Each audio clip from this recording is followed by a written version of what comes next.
Fans are saying this is the big four of the underground right now.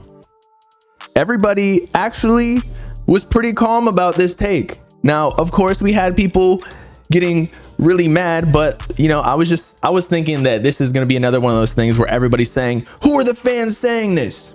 But then Divert Productions, shout out him. Okay, he actually did post this. Okay, he said new gen Rushmore. Are these the current leaders of the underground?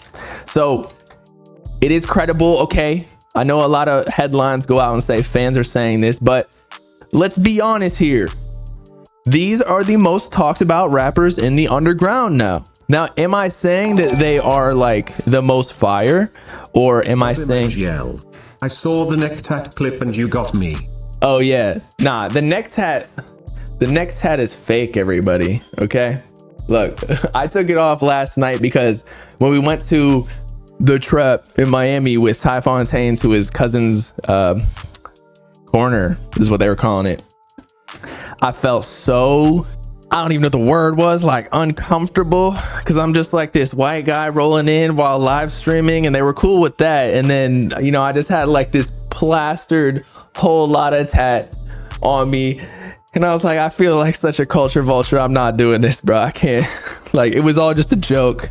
I wanted to tell them, but I was on stream, so I couldn't say it. Just be like, yo, this is just jokes. Please don't think that I'm repping anything. But as I was saying, so who would actually fit better in the big four though?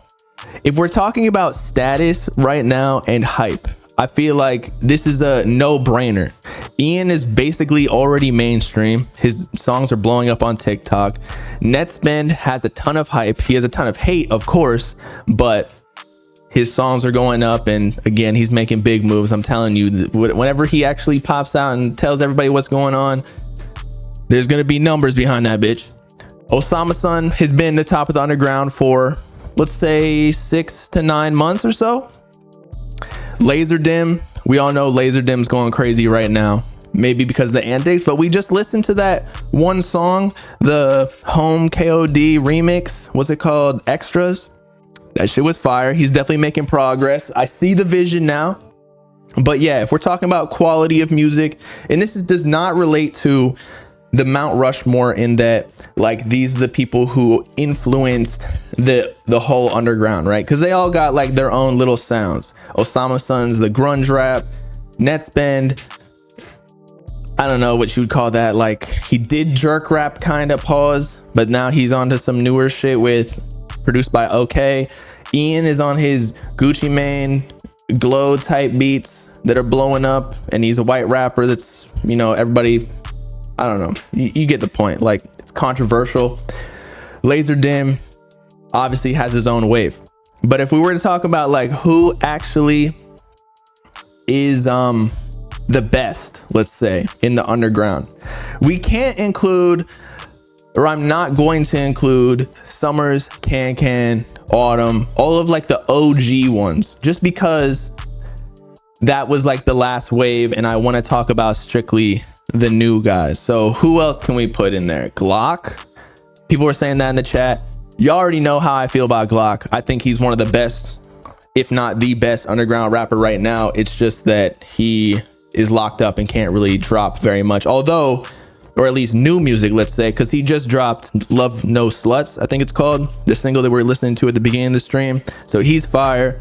I would put, well, Sofago is in the last generation, so that's why I'm not putting him in this one yet. And by the way, I didn't make this picture, somebody else did, so that's, again, confirms fans were saying this.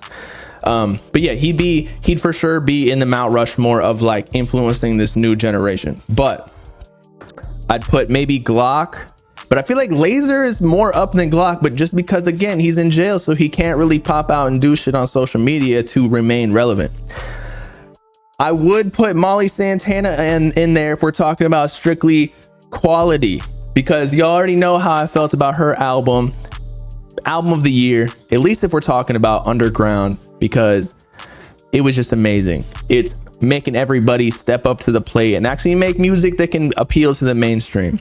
Now, Tana too, I could potentially put there too. I know that he was in the last generation, but I feel like he has this new rebirth of his career where he's growing up, and his last album also was upgrading the music and making everybody step up. And that's why I was saying, like, Osama-san, I want to say a week ago, he needs to step it up a little bit, because I feel like he's kind of making the same old super grungy rap where, like, I don't know, that's just not going to blow up past the underground. I'm not hating on it, because I get it. We listened to the leak tape.